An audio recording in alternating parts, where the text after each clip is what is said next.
Assalamualaikum warahmatullahi wabarakatuh. Perkenalkan, nama saya Nuha Zaira Ardia dengan NIM 21060092. Baiklah, saya akan mempresentasikan materi mengenai keuangan, investasi, dan bantuan asing, kontroversi peluang. Untuk indikatornya ada 5, yaitu yang pertama aliran sumber daya keuangan internasional, kedua investasi swasta asing langsung dan perusahaan multinasional, ketiga peran dan pertumbuhan pengiriman uang atau remittance, yang keempat bantuan atau pinjaman asing, perdebatan tentang bantuan pembangunan, dan yang kelima konflik dan pembangunan. Baiklah, untuk materi pertama, aliran sumber daya keuangan internasional.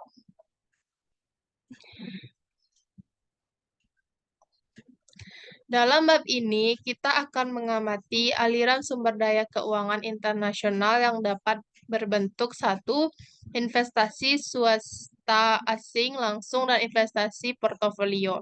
Terdiri dari A, investasi asing atau langsung oleh perusahaan multinasional atau transnasional besar biasanya berkantor di pusat negara maju, dan B, investasi portofolio atau portofolio investment asing, misalnya saham, obligasi, dan surat berharga, di pasar kredit dan ekuitas negara-negara berkembang oleh badan usaha atau pabrik, reksadana, dan perusahaan dan individu swasta.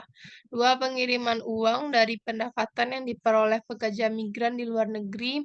Dan yang ketiga, bantuan pembangunan publik dan swasta atau bantuan asing.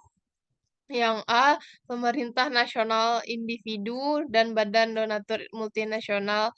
Dan yang kini makin berperan, yang B, lembaga swadaya masyarakat atau LSM swasta, sebagian besar bekerja langsung di tingkat lokal di negara-negara berkembang. Kita juga akan mengamati sifat, nilai penting, dan kontroversi terkait dengan investasi swasta langsung dan investasi portofolio, serta bantuan asing dalam konteks ekonomi dunia yang sedang berubah. Seperti bab terdahulu, fokus kita akan melihat bagaimana investasi swasta dan bantuan asing dapat berkontribusi pada pembangunan dan bagaimana dampak negatif yang bisa terjadi. Kita kemudian mengamati bagaimana bantuan dan investasi asing dapat memenuhi pembangunan ekonomi secara tepat. Terakhir, kita akan mengulas konsekuensi dan penyebab konflik disertai kekerasan di berbagai negara berkembang dan strategi pencegahannya.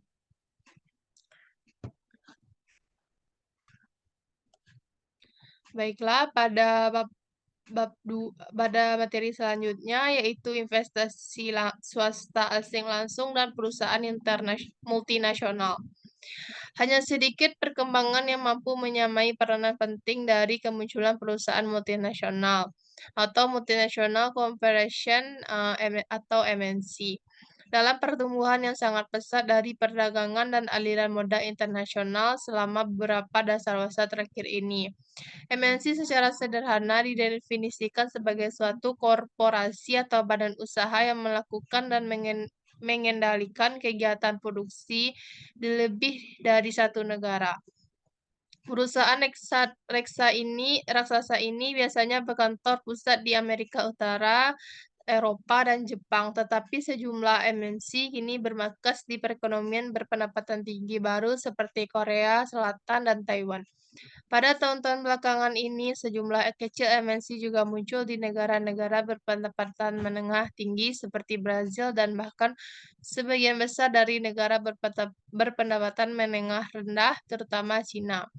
MNC dan sumber daya yang dihadirkan oleh mereka membawa peluang unik tetapi bisa berpotensi menimbulkan masalah serius bagi banyak negara berkembang tempat EMC beroperasi. Pertumbuhan investasi asing langsung atau FDI oleh pihak swasta di negara-negara berkembang begitu pesat. Meski bergejolak, pertumbuhan FDI muncul dalam gelombang yang senantiasa makin membesar. Seperti terlihat dalam Praga 14.1, pertumbuhan FDI tumbuh dari nilai tahunan itu sebesar 2,4 miliar dolar pada tahun 1962 dan menjadi 35 miliar pada dolar pada tahun 1990 sebelum melonjak menjadi 565 miliar dolar pada tahun 2007 ketika total rekor FDI mulai mencapai lebih dari 2 triliun dolar dan meski FDI global pada tahun 2006 menurun, aliran FDI ke negara-negara berkembang justru mencapai rekor baru yaitu sebesar 630 miliar dolar sebelum akhirnya turun ke angka 478 miliar dolar pada tahun 2009 dan setelahnya terlihat tahap awal menuju pemulihan secara global. Krisis keuangan telah menurunkan aliran FDI sebesar 16% pada tahun 2008 dan semakin menurun 37% pada tahun 2009 sehingga mencapai 1,14 miliar dolar dengan penurunan 24% ke negara-negara berkembang pada tahun 2009.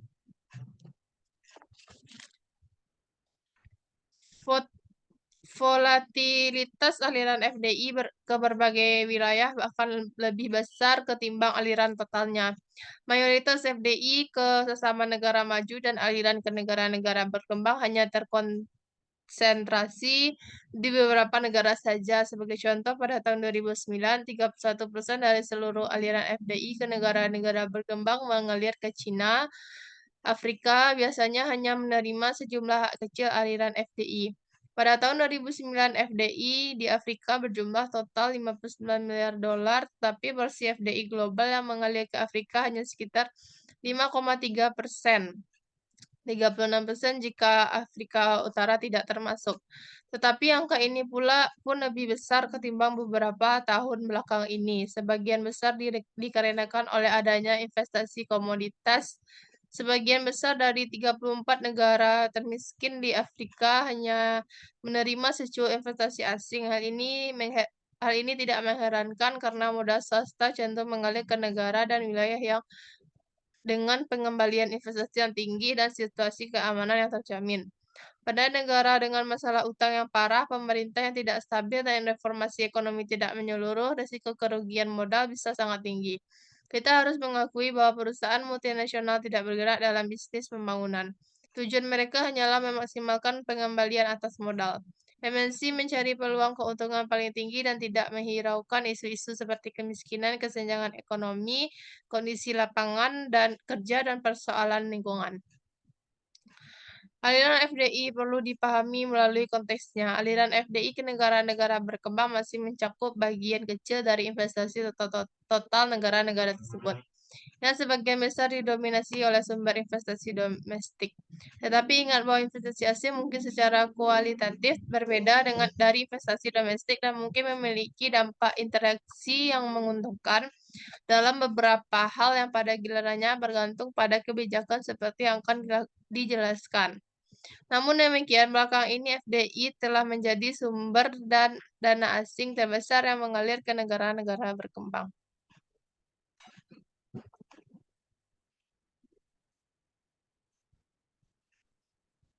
Investasi swasta asing pro dan kontra bagi pembangunan.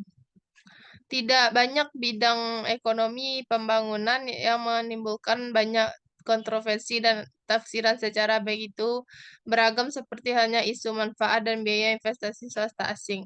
Tetapi apabila kita mencermati lebih dekat kontroversi ini, kita akan melihat bahwa kebanyakan pertentangan yang terjadi bukanlah mengenai pengaruh MNC pada agregat ekonomi tradisional seperti GDP, investasi tabungan, dan tingkat pertumbuhan manufaktur, melainkan mengenai makna fundamental pembangunan ekonomi dan sosial terkait dengan beragam kegiatan MNC. Dengan kata lain, kontroversi seputar peran dan dampak investasi swasta asing seringkali didasari oleh adanya pertentangan mengenai sifat, gaya, dan karakter dari proses pembangunan diinginkan. Argumentasi dasar yang mendukung dan menentang dampak investasi swasta asing dalam konteks jenis pembangunan yang dibukanya dapat dirangkum sebagai berikut. Argumen ekonomi tradisional yang mendukung investasi swasta asing, pemenuhan kesenjangan dalam tabungan valuta asing, pendapatan dan manajemen argumen yang mendukung investasi asing sebagian besar berasal dari analisis teori neoklasik tradisional dan teori pertumbuhan baru yang memusatkan perhatiannya pada berbagai determinan pertumbuhan ekonomi. Investasi asing biasanya dilihat sebagai cara untuk mengisi kesenjangan antara valuta asing, penerimaan pemerintah, dan keterampilan modal manusia domestik yang tersedia dengan tingkat yang dibutuhkan dari berbagai sumber daya ini guna mencapai target-target pertumbuhan dan pembangunan. Argumen yang menentang investasi swasta asing memperlebar kesenjangan. Secara umum, terdapat dua argumen dasar yang menentang investasi swasta asing secara umum dan kegiatan MNC secara khusus. Argumen yang bersifat ekonomi dan argumen lebih bersifat filosofi atau ideologis. Dari sisi ekonomi, empat argumentasi pengisian kesenjangan yang pro investasi asing di atas dapat dibantah melalui argumentasi berikut. 1. Walaupun MNC memang menyediakan sejumlah modal, mereka dapat menurunkan tingkat tabungan domestik dan investasi dengan mensubstitusikan tabungan swasta, menghambat persaingan melalui kesepakatan produksi eksklusif dengan pemerintah setempat, gagal investasi sebagian besar keuntungan mereka, menciptakan pendapatan domestik bagi kelompok dengan tingkat kecenderungan menabung yang lebih rendah, dan menekan separasi perusahaan lokal yang mungkin dapat memasok mereka dengan produk menengah ketimbang mengimpor produk dari negara lain. 2. Walaupun dampak awal dari investasi adalah untuk memperbaiki posisi pertukaran valuta asing negara penerima, dampak jangka panjangnya malah menurunkan pendapatan valuta asing atau setidaknya membuat peningkatan valuta asing menjadi lebih kecil akibat dari impor produk menengah dan barang modal yang substansial dan akibat representasi bunga, royalita, biaya manajemen, dan dana lainnya.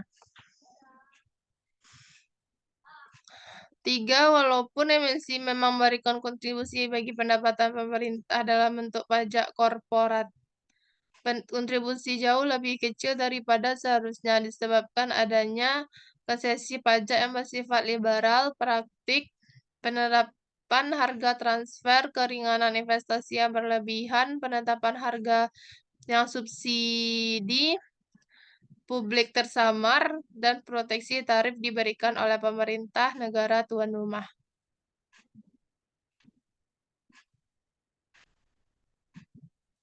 4. Manajemen keterampilan wirausaha, ide-ide teknologi, dan kontrak luar negeri yang diberikan oleh MNC mungkin hanya berdampakkan kontak pengembangan sumber daya lokal atas kemampuan dan sumber daya jangka tersebut, justru menghambat pembangunan dengan menekan pertumbuhan kewirausahaan lokal akibat dominasi MNC di pasar lokal. Investasi portofolio swasta, manfaat dan risiko. Selain investasi asing langsung, komponen paling signifikan dari aliran modal swasta berasal dari bidang investasi portofolio.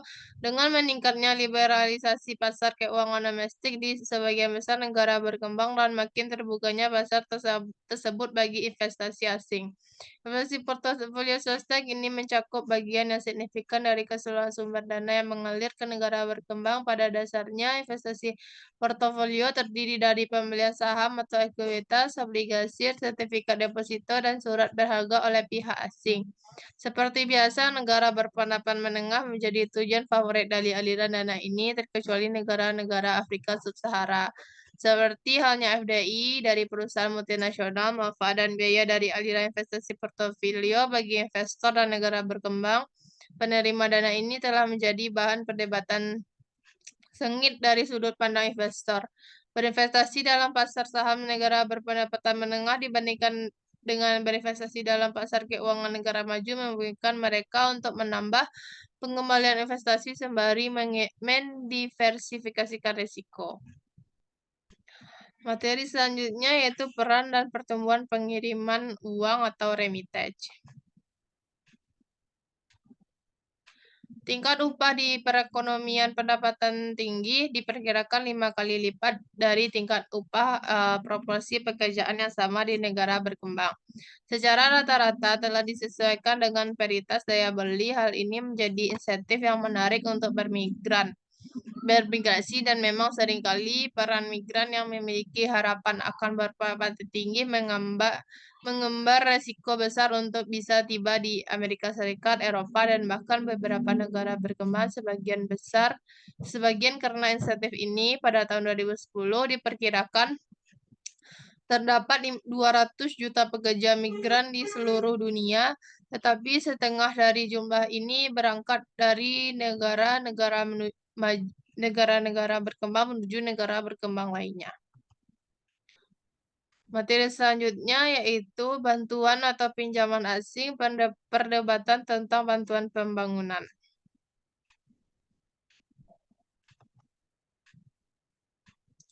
Berbagai masalah konseptual dan pengukuran.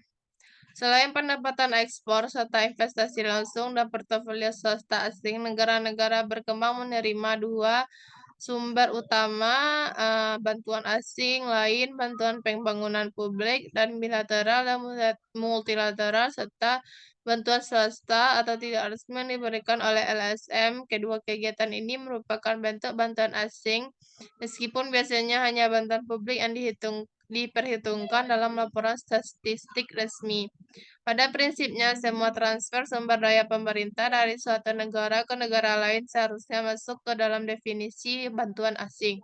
Namun, dalam definisi yang sederhana itu pun terkandung sejumlah masalah. Misalnya, banyak transfer sumber daya yang berlangsung dalam bentuk terselubung, seperti pemberian tarif preferensial atau lebih rendah daripada tarif rata-rata yang sesungguhnya oleh negara maju bagi ekspor produk manufaktur, khususnya dari negara paling tidak berkembang. Jumlah dan alokasi bantuan publik. Volume dana dari bantuan pembangunan resmi yang mencakup hibah bilateral, pinjaman lunak, dan bantuan teknis maupun aliran multilateral telah tumbuh dari tingkat tahunan di bawah 5 miliar dolar pasca tahun 1960-an hingga 50 miliar dolar pada tahun 2000 dan lebih dari 128 miliar dolar pada tahun 2008. Namun persentase GDI negara maju yang dialokasikan untuk bantuan pembangunan resmi menurun dari 0,5% pada tahun 1960 ke 6,23% pada tahun 2002. Sebelum membaik ke angka 0,33% pada tahun 2005 dan 0,45 pada tahun 2008 sebagai akibat dari adanya kampanye peningkatan bantuan setelah melihat fakta adanya ketertinggalan dalam pembangunan manusia. Alasan negara donor memberikan bantuan. Pemerintah negara donor memberikan bantuan karena hal ini merupakan kepentingan politis, strategis, dan ekonomi mereka. Sebagian bantuan pembangunan mungkin dimotivasi oleh dorongan moral dan kemanusiaan untuk membantu mereka yang kurang beruntung, misalnya bantuan pangan darurat dan program kesehatan. Dan tentu saja ini telah menjadi jawaban retoris mengenai makin meningkatnya bantuan dalam Dasarawasa Pertama abad 21 ini. Meskipun begitu ada bukti historis yang menunjukkan bahwa selama periode waktu yang lebih panjang, negara donor tanpa mengharapkan pamrih atau manfaat politis, ekonomi, militer, dan lain sebagainya.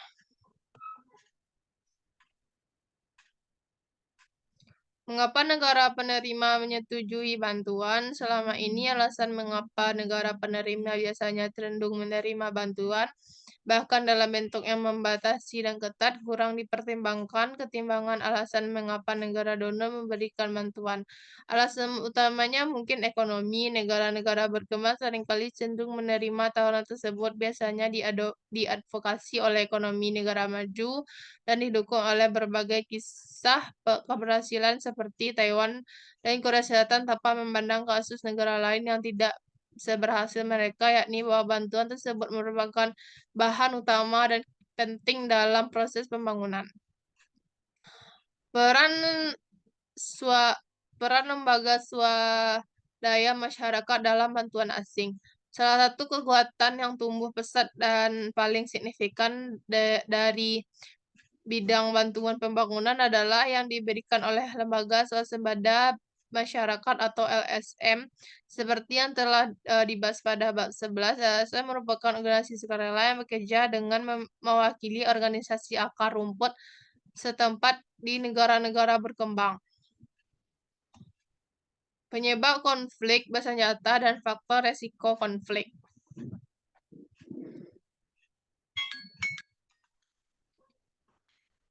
Penyebab konflik bersenjata dan faktor resiko konflik. Baik analisis ekonometrik dan bukti studi kasus menyebutkan bahwa konflik lebih lazim terjadi di negara-negara dengan pendapatan yang lebih rendah, pertumbuhan lambat penduduk dengan jumlah menengah hingga besar, produksi minyak yang signifikan, lembaga negara yang buruk, sejumlah besar etnis minoritas yang dimigrankan, dan pembagian etnis. Resolusi dan pencegahan konflik bersenjata.